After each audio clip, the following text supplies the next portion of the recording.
میری قوم کے جوانوں، تمہارے پاس واٹس ایپ کے لیے ٹائم ہے نا؟ بوڑھے ماں باپ کے لیے ٹائم نہیں ہے نا آپ کے پاس؟ کھیلتے رہو واٹس ایپ، دیکھتے رہو فلمیں، رات کے 3 بجے تک فیس بک پہ ٹائم پاس کرتے رہو، دوستوں کے ساتھ گھومتے رہو۔ جس دن تمہاری ماں کا چہرہ کفن میں چھپ جائے گا، اس دن تمہیں احساس ہوگا کہ تم نے کتنی بڑی نعمت کھوئی ہے۔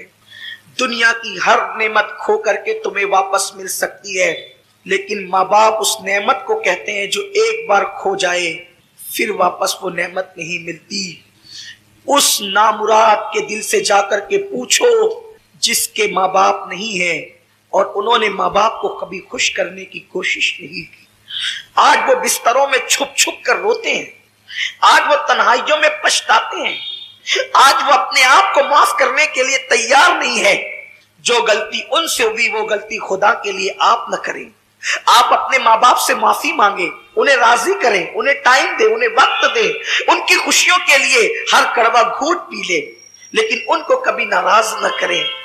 اللہ کے رسول مسجد کے کونے میں بیٹھ کر کے رو رہے، صحابہ دوڑ پڑے، ہمارے ماں باپ آپ پہ قربان، یا رسول اللہ آپ کیوں رو رہے؟ آپ کے رونے کی وجہ کیا ہے؟ سرکار فرماتے ہیں اچھا ہجرت حضور نے 53 سال کی عمر میں کی ہے نا؟ 53 سال، اس کا مطلب یہ واقعہ 53 سال کے بعد کا، یعنی حضور علیہ السلام کی عمر اب 53 سال کے اوپر پہنچ گئی ہے، اور اس وقت حضور ماں کو یاد کر کے رو رہے۔ صحابہ نے پوچھا حضور کیوں رو رہے ہیں آپ؟ سرکار فرماتے ہیں آج مجھے میری امی حضرت آمینہ کی یاد آ گئی۔ حضور فرماتے آج مجھے میری امی حضرت آمینہ کی یاد آ گئی، جیسی حضرت آمینہ کا نام یاد۔ وہ آمینہ کسی کا بیٹا ولی، کسی کا بیٹا غوث، کسی کا بیٹا قطب، آمینہ کا بیٹا محبوب خدا۔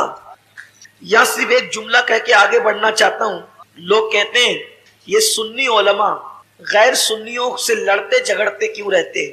صرف اتنا کہنا چاہتا ہوں میرے بھائیوں، جس نبی نے ہماری ماں کے قدموں کے نیچے جنت رکھی ہے نا، ان لوگوں نے جو غیر سنی ہیں میرے نبی کی ماں پہ کفر کا فتویٰ دیا اور کہا کہ نبی کی ماں کافرہ تھی، نبی کے باپ کافر تھے۔ اب آپ سے میں پوچھنا چاہتا ہوں صرف اتنی بات کہ جو نبی کے ماں باپ کو کافر کہیں، ہم ان کو امام کیسے بنائیں؟ ان سے رشتہ داریاں کیسے کریں؟ ان کے پیچھے نمازیں کیسے پڑھیں؟ ان کے پیچھے کھڑے کیسے ہوں؟ ہم داڑیاں نہیں دیکھیں گے نا، ہم ٹوپیاں نہیں دیکھیں گے، ہم قلم سے لکھے ہوئے الفاظ بھی تو دیکھیں گے، کتابوں میں لکھے ہوئے ثبوت بھی تو دیکھیں گے۔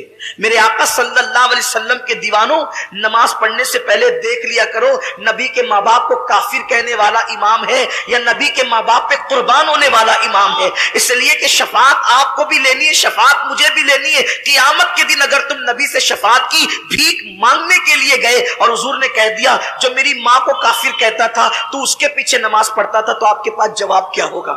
یہ میں کچھ نہیں کہنا چاہتا، آپ کے ایمان پہ چھوڑنا چاہتا ہوں۔ حضور مسجد کے کونے میں بیٹھ کر روتے ہیں اور سرکار سے پوچھا کہ حضور کیوں رو رہے ہیں؟ آقا فرماتے ہیں میری امی حضرت آمینہ کی یاد آ گئی۔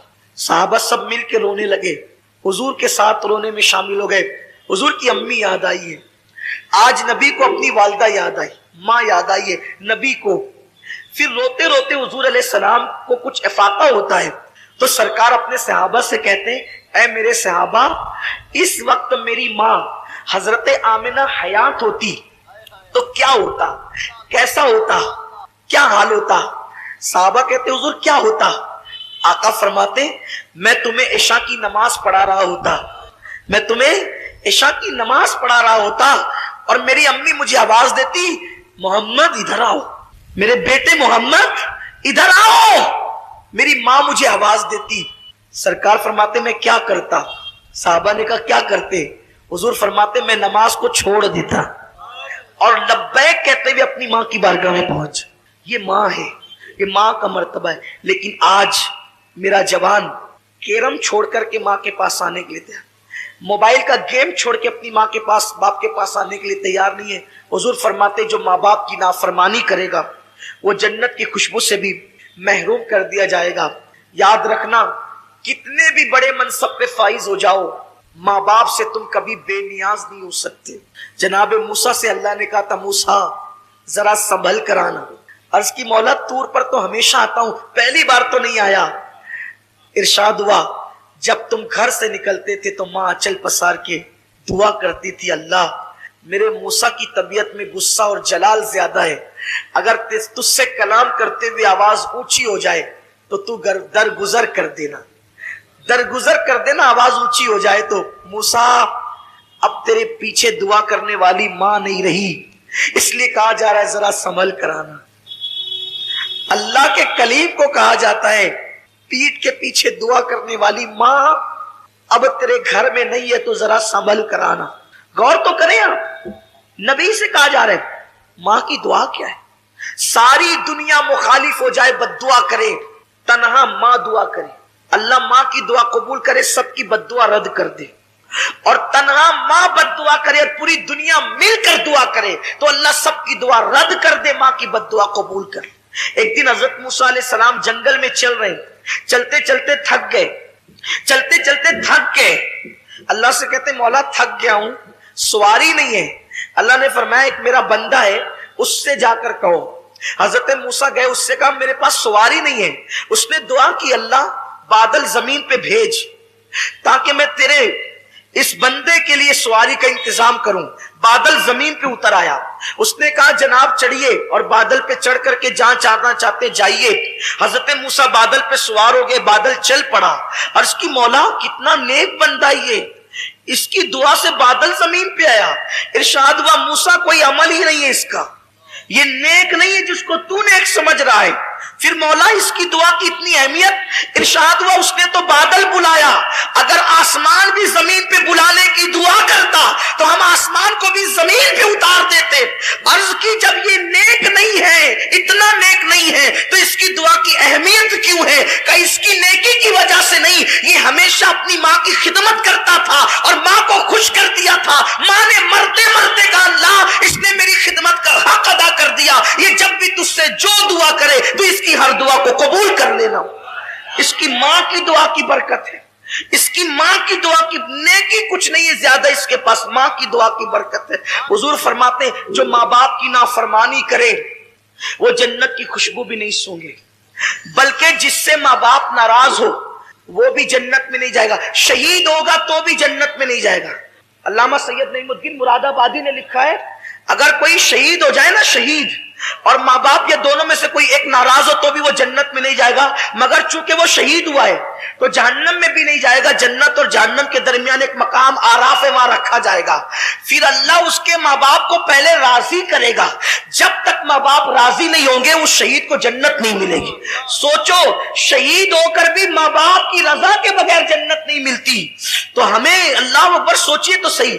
اور اپنی گفتگو کو اینڈ پر پہنچانے کے لیے ایک بات آپ سے کہوں، یار جو ماں باپ کا گستاخ ہو، توجہ آپ کی، دھیان ہے آپ کا، جب ماں باپ کا کوئی گستاخ ہو، کلمہ پڑھ کے نماز پڑھ کے حج کر کے زکات دے کے شہید ہو کر بھی ماں باپ کی گستاخی کی وجہ سے جنت میں نہیں جا رہا ہے، تو جو رسول پاک کا گستاخ ہو وہ کلمہ پڑھ کے جنت میں کیسے جا سکتا ہے؟ ماں باپ سے بڑا مرتبہ نبی کا ہے نا۔ لوگ کہتے ہیں کیسی بات کرتے ہیں مولانا آپ، کلمہ پڑھنے والے جنت میں جائیں گے۔ ارے کلمہ پڑھ کے ماں باپ کی گستاخی کی ہے تو جنت نہیں ملے گی، تو کلمہ پڑھ کے نبی کی گستاخی کی ہے تو جنت کیسے مل سکتی ہے؟ ماں اور باپ کی دعا انسان کو کس مقام پہ لے جاتی ہے، یہ بات پہلے میں واضح کر دوں۔ مسجد میں چندہ دینے یا مسجد بنانے سے زیادہ ثواب، مدرسے میں چندہ دینے یا مدرسہ بنانے سے زیادہ ثواب، حج پہ رقم خرچ کرنے سے زیادہ ثواب، سب سے زیادہ ثواب اگر کہیں خرچ کرنے پہ ملتا ہے تو وہ ماں باپ پہ خرچ کرنے پہ۔ فلمیں دیکھ کر، سیریل دیکھ کر، ناول پڑھ کے، دنیا کے اس مکر اور مکرو چہرے سے متاثر ہو کر ماں باپ کو بڑھاپے میں صدمے دینے والوں، ماں باپ کے ساتھ بغاوت کرنے والوں، ماں باپ کے ساتھ غداریاں کرنے والوں، ماں باپ کو گالیاں دینے والوں، آنکھیں نکال نکال کر ماں باپ کو دیکھنے والوں، ماں باپ کو دکھ دینے والوں، ماں باپ کو گھروں سے نکال کر کبھی بہنوں کے یہاں کبھی بھائیوں کے یہاں پہنچانے والوں، ماں باپ کو چھوڑ کر سسرال میں گھر بسانے والوں، ماں باپ سے خرچہ روک کر مسجد مدرسوں میں اور نیک کام میں چندے دینے والوں، غور سے سن لو اور کان کھول کر کے سن لو، کچھ یاد رہے نہ یاد رہے گفتگو کا یہ حصہ ضرور یاد رکھنا۔ اللہ کے رسول صادق و مصدوق مصطفیٰ جان رحمت صلی اللہ علیہ وآلہ وسلم فرماتے ہیں اگر کوئی بندہ شہید بھی ہو جائے اور ماں باپ اس سے ناراض ہو یا دونوں میں سے کوئی ایک ہی ناراض ہو تو بھی شہادت کے بعد بھی اس کو جنت نہیں مل سکتی. شہید ہو کر بھی وہ جنت میں نہیں جا سکتا. یہ ماں باپ شہید ہو کر بھی جنت نہیں ملے گی اگر ماں باپ ناراض ہیں. اور آج تو لڑکے اور لڑکیاں ماں باپ کو ناراض کر کے شادیاں کرتے ہیں. پسند کی شادی، پسند کی شادی، پسند، اتنا بھوت سوارے پسند. میں نے کہا ماں باپ کب منع کرتے ہیں؟ ہمارے یہاں تو ہے ہی پسند کی شادی. بس اتنا ہے کہ پہلے ماں باپ پسند کر لیں، بعد میں تم پسند کر. میرے بھائی اگر ماں باپ روک دیں، ماں باپ روک دے تو کعبے کی زیارت کے لیے نہیں جا سکتے. ارے ماں باپ روک دے تو رکنے والا تو نبی کی زیارت سے بھی رک گیا. ماں کے روکنے پہ رکنے والا نبی کی زیارت سے رک گیا. لیکن کسی نے اس کو تان نہیں کیا کہ اویس اتنا بڑا عاشق تھا، ارے نبی کی زیارت سے تو رک گیا، گمنام ہو گیا، مرتبہ کم ہو گیا، یہ ہو گیا، وہ ہو گیا، وہ ہو گیا. نہیں، ماں کے کہنے پہ نبی کی زیارت سے رکے ہیں تو خدا نے ماں سے وفا کی وجہ سے وہ مقام عطا کیا ہے کہ سب نبی سے دعا کروا رہے ہیں اور نبی صحابہ کو بھیج کر ویسے کرنے سے امت کے لیے دعا. سبحان اللہ، سبحان اللہ، سبحان اللہ. یہ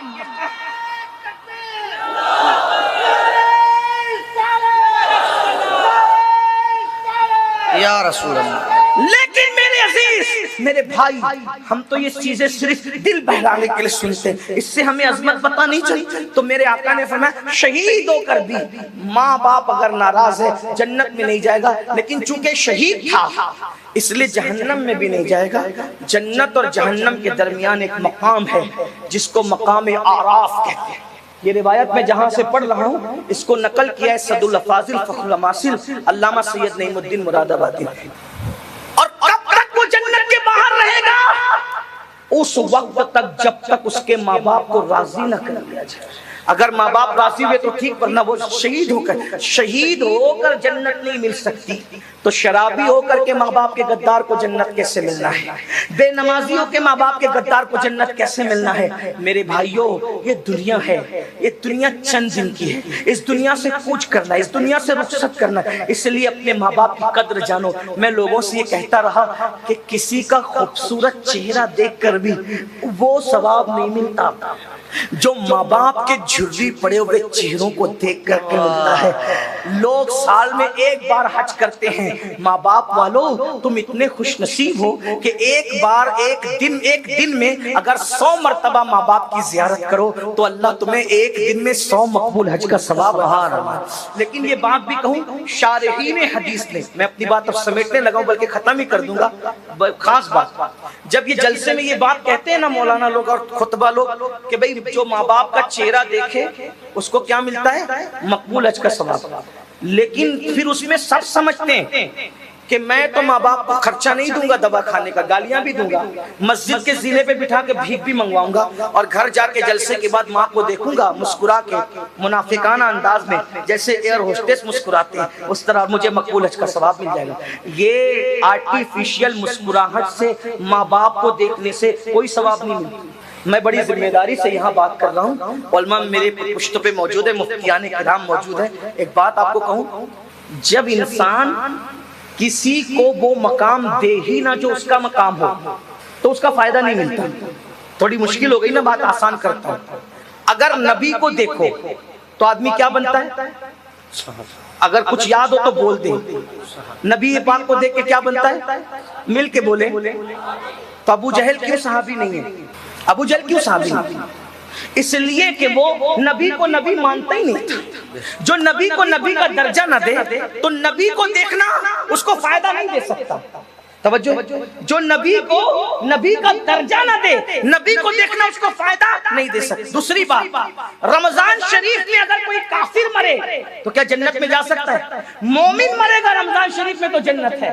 کافر رمضان شریف میں مرا تو جنوری میں مرنا اور رمضان شریف میں مرنا اس کے لیے برابر ہے، کیونکہ اس نے رمضان شریف کو کبھی رمضان شریف مانا ہی نہیں. تو جس نے رمضان شریف کو رمضان شریف کا درجہ نہیں دیا اس کو رمضان شریف کی برکت نہیں مل سکتی. نبی کو نبی کے درجے پہ نہیں مانا تو اس کو وہ مقام مل سکتا ہے؟ نہیں مل سکتا. ابو جہل کو ملا، ابو لہب کو ملا، عتبہ کو ملا، شیبہ کو ملا. ارے بھائی جب نبی کے مقام کو نبی سمجھ کر کے اس نے نہیں دیکھا, وہ مقام نہیں دیا, تو نبی کو دیکھنا اس کو فائدہ نہیں پہنچایا. تو جو اپنے ماں باپ کو ماں باپ کا درجہ دیتے ہی نہیں ہے تو ماں باپ کو دیکھنا ان کو کیا فائدہ پہنچا سکتا ہے؟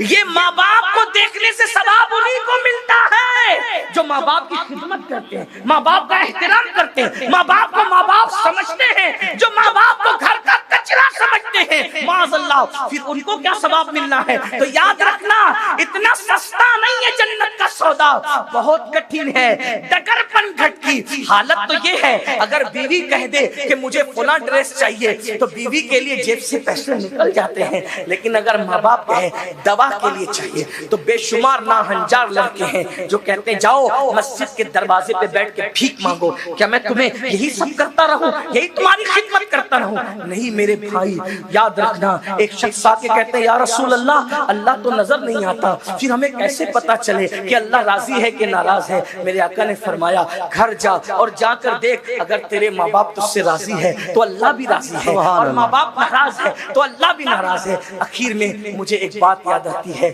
ماں اور باپ کی دعا انسان کو کس مقام پہ لے جاتی ہے. یہ بات پہلے میں واضح کر دوں, مسجد میں چندہ دینے یا مسجد بنانے سے زیادہ ثواب, مدرسے میں چندہ دینے یا مدرسہ بنانے سے زیادہ ثواب, حج پہ رقم خرچ کرنے سے زیادہ ثواب, سب سے زیادہ ثواب اگر کہیں خرچ کرنے پہ ملتا ہے تو وہ ماں باپ پہ خرچ کرنے پہ, ماں باپ پہ خرچ کرنے سے زیادہ ثواب.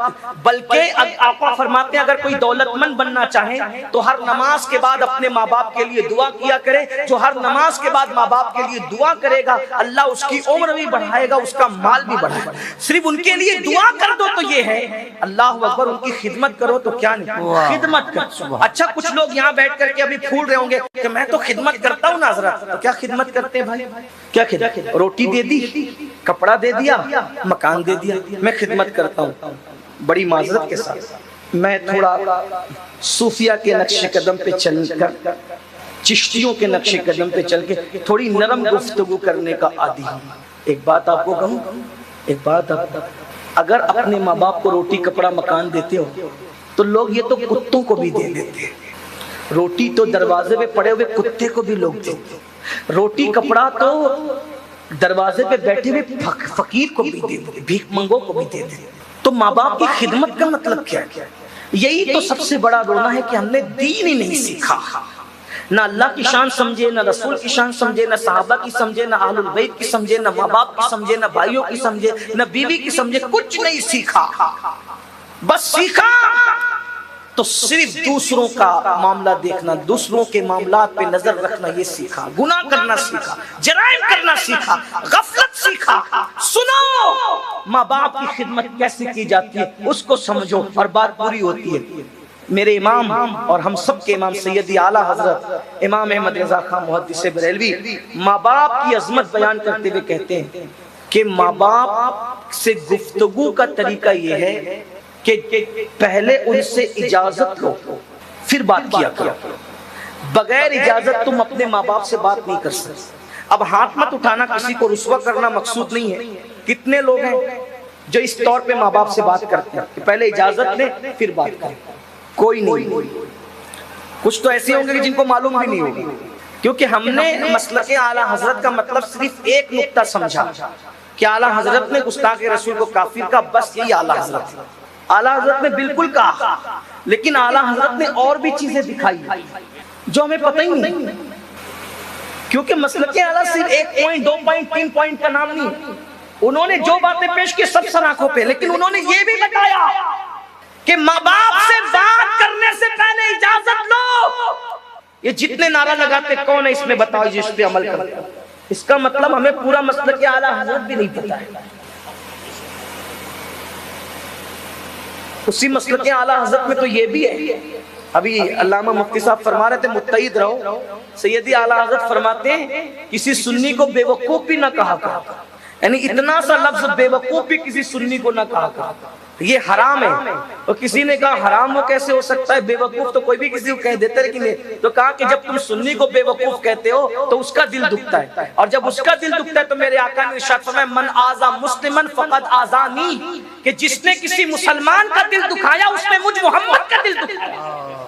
تو تم بے وقوف اس عاشق رسول کو کہتے ہو اور اس کا دل دکھاتے ہو، تو ادھر مدینے والے مصطفیٰ جان رحمت کا دل دکھتا ہے۔ یہ مسلک ہے میرے امام کا۔ میں کہتا ہوں اگر واقعی مسلک اعلیٰ حضرت پر عمل ہو جائے، جب بے وقوف بھی کہنے کی ہمت نہیں کرو گے تو ایک دوسرے پہ کیس کیوں کرو گے، ایک دوسرے کو مار پیٹ کیوں کرو گے، ایک دوسرے پہ ڈنڈے کیوں برساؤ؟ اور یہ جو مسلک اعلیٰ حضرت ہے، اعلیٰ حضرت نے کوئی گھر سے بات نہیں پیش کی۔ دیکھو کتنی بڑی دلیل پیش کر دی حدیث سے، من آذا مسلما فقد آذانی، جس نے کسی مومن کو اذیت پہنچائی اس نے محمد رسول اللہ کا دل دکھایا، ان کو اذیت پہنچائی۔ کتنا محتاط رہنے کی ضرورت ہے۔ اب بتاؤ جب آپ مسلمان کا دل دکھانا نبی کا دل دکھانے کے برابر ہے تو جو ماں باپ کا دل دکھا رہے ان کا انجام کیا ہوگا؟ یہ بھی آیا روایتوں میں، جنہوں نے ماں باپ کا دل دکھایا ڈر ہے کہ مریں گے تو کافر ہو کے مریں گے، ان کا خاتمہ کفروں پہ ہوگا، یہ خوف ہے، یہ ڈر ہے۔ اللہ کے بندو لرز جاؤ، کانپ جاؤ اور اپنے ماں باپ کے ساتھ بدسلوکی نہ کرو۔ تو امام لکھتے ہیں کہ پہلے اجازت لو، اور اجازت جب دے دے ماں باپ تو بھی ایسے ان سے بات کرو جیسے کوئی غلام اپنے آقا سے بات کرتا ہے، یہ طریقہ۔ بلکہ ماں باپ کو اگر خرچہ اور نظر بھی دو تو اپنا ہاتھ اوپر مت رکھو۔ ہمارے بزرگوں نے فرمایا اپنا ہاتھ نیچے رکھ کے ماں باپ کو نظر دیا کرو تاکہ ان کا ہاتھ ہمارے ہاتھ سے نیچے نہ ہونے پائے۔ یہ ہے ہمیں طریقہ سکھایا۔ بلکہ سیدی اعلیٰ حضرتی کی ایک بات بتاؤں، جتنا ورثے میں ملا تھا مال، اپنے باپ کے ورثے سے جتنا مال ملا تھا، وہ لوگ غریب لوگ نہیں تھے، خاندانی رئیس لوگ۔ اعلیٰ حضرت کا گھرانہ خاندانی رئیس تھا، اور یہ لوگ جو ہے وہ زمیندار جاگیردار لوگ تھے۔